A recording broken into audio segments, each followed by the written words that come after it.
Bienvenue à tous pour une nouvelle plongée. Aujourd'hui, on explore un phénomène étonnant. Ah oui, Comment l'application de fitness Strava, Strava. vous savez celle qui permet de suivre nos performances sportives, Oui, oui. se transforme en terrain de jeu pour les célibataires. Ah oui, Strava, un nom qui vient du suédois s'efforcer Mhm. et qui, ironiquement, semble mener certains à s'efforcer de trouver l'amour parmi ces 120 millions d'utilisateurs sommetants. Exactement. Alors, pour ceux qui ne connaissent pas, Ouais. Strava, c'est un peu le réseau social des sportifs. D'accord. On y partage nos parcours, nos chronos, nos efforts. Hmm. Mais apparemment, certains y partagent aussi bien plus que ça. Ah, Figurez-vous que près de la moitié des utilisateurs d'applications de rencontres classiques ne sont pas satisfaits. c'est énorme. C'est énorme. Du coup, Strava arrive comme une alternative rafraîchissante. Oui. Un espace où les connexions se font plus naturellement autour d'une passion commune. C'est intéressant, vous avez raison. On peut se demander pourquoi cette frustration vis-à-vis des applis de rencontres traditionnelles. Oui. Peut-être que l'aspect performance de Strava, le fait de se montrer en pleine action, permet de construire une image plus authentique que les profils soigneusement retouchés qu'on voit ailleurs. C'est vrai sur Strava, on ne peut pas vraiment tricher sur la distance d'un marathon ou le dénivelé d'une sortie vélo. C'est ça. Du coup, l'authenticité est mise en avant. Mm. Et ça plaît fin. Absolument. Et puis, il y a cette dimension de communauté, ce sentiment d'appartenance qui se crée autour du sport. Oui. On se motive, on se félicite, on a échange des conseils. C'est un terrain fertile pour créer des liens parfois même plus forts que sur les réseaux sociaux classiques. Ça se traduit comment concrètement tout. Oui. Comment passe-t-on de coup d'eau sur Strava à coup de foudre? Eh bien, imaginez vous croisez régulièrement le même coureur lors de vos sorties matinales. Oui. Sur Strava, vous pouvez suivre cette personne, commenter ses performances, engager la conversation. C'est beaucoup plus naturel et moins intuitif que le sempiternel swipe des applications de rencontres. Ah oui, je vois idée. On crée une connexion basée sur l'effort, partager l'admiration mutuelle. Oui.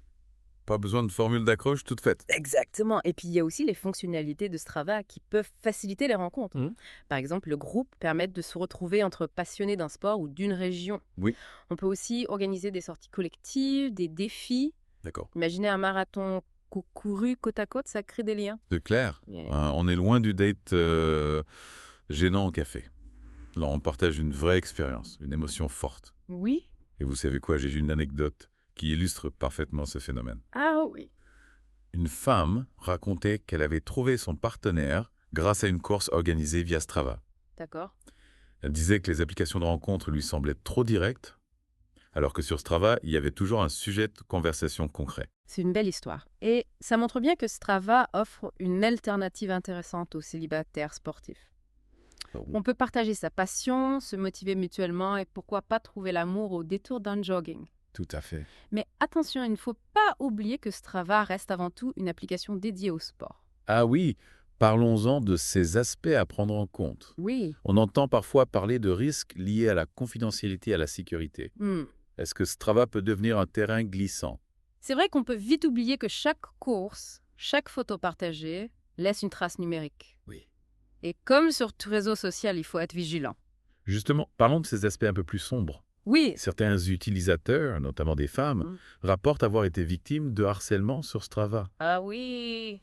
Des messages insistants des followers un peu trop présents.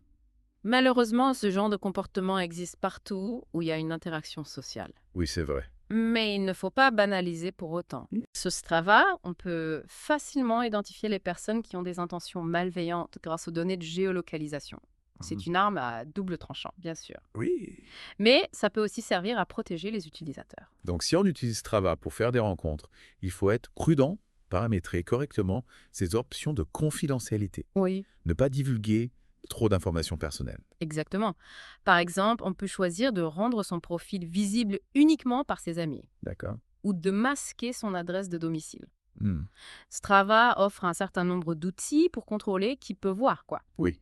Et surtout, si vous remarquez un comportement suspect, n'hésitez pas à le signaler à la plateforme. C'est rassurant de savoir que Strava prend ses problèmes au sérieux. Oui, Mais du coup, est-ce que la plateforme encourage officiellement cette utilisation dating?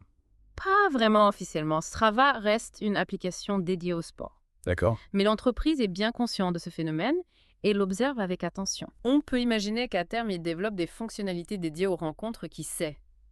Ce serait intéressant. Mais Un peu comme un Tinder du sport. oui, Mais, au-delà de l'aspect rencontre, Est-ce que cette tendance Strava ne reflète pas une évolution plus globale dans notre rapport à la technologie et aux relations? Absolument, on voit émerger de plus en plus d'applications qui connectent les gens autour de passions communes, que ce Mhm. soit la musique, le cinéma, la cuisine. Mhm. C'est une réaction, je pense, à l'aspect superficiel des réseaux sociaux classiques. C'est vrai, on en a assez des fake news, des photos retouchées, des vies parfaites. Oui. On cherche du vrai, du vécu, du partage authentique. Exactement. Et le sport, c'est l'antidote parfait à tout ça. Ah oui. C'est l'effort, la sueur, Mhm. le dépassement de soi.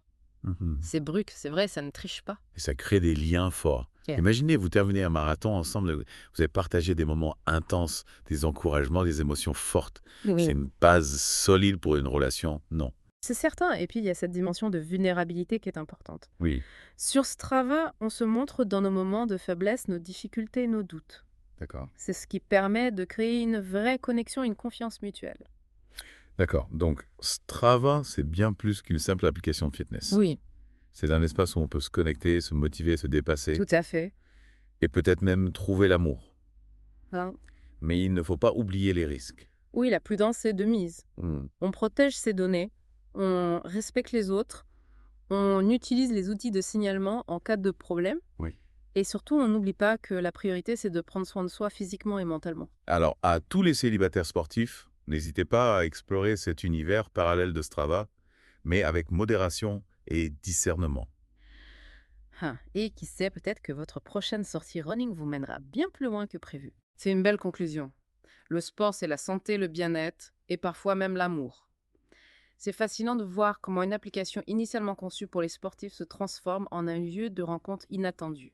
Oui, on pourrait presque parler d'un retour aux sources, finalement. Oui, Avant, on se rencontrait dans les clubs de sport. Les associations, aujourd'hui, Strava récrée cette dynamique, mais dans un univers virtuel. exactement. Et puis, il y a cet aspect challenge qui est intéressant. Mhm. On se compare aux performances des autres, on essaye de se dépasser. C'est stimulant et ça peut créer une certaine émulation au sein d'un couple. Non. Ah, ça, c'est sûr. Imaginez, vous et votre partenaire, vous motivez mutuellement pour battre vos records, vous vous encouragez pendant une course. Oui, Ça peut vraiment souder un couple. tout à fait. Mais attention, il ne faut pas tomber dans l'excès de compétition. Non. L'important, c'est de prendre plaisir à faire du sport ensemble, de partager sa passion. Oui, et de ne pas oublier que chaque personne a son propre rythme, ses propres objectifs. Pas question de transformer Strava en un ring de boxe conjugal. Exactement. Et puis, au-delà de l'aspect performance, il y a aussi cette dimension de découverte, d'exploration. Mm. Grâce à Strava, on peut découvrir de nouveaux parcours, de nouvelles activités. C'est une source d'inspiration pour les couples qui cherchent à sortir de leur routine. C'est vrai, on peut s'imaginer partir en week-end, explorer une nouvelle région à vélo, partager ses découvertes sur Strava. Oui, C'est une manière de vivre sa passion à deux, de créer des souvenirs communs. Exactement. Alors oui, Strava peut être un formidable outil pour les couples, que ce soit pour se motiver, se challenger ou tout simplement partager sa passion. Mais la clé, c'est de ne pas oublier l'essentiel.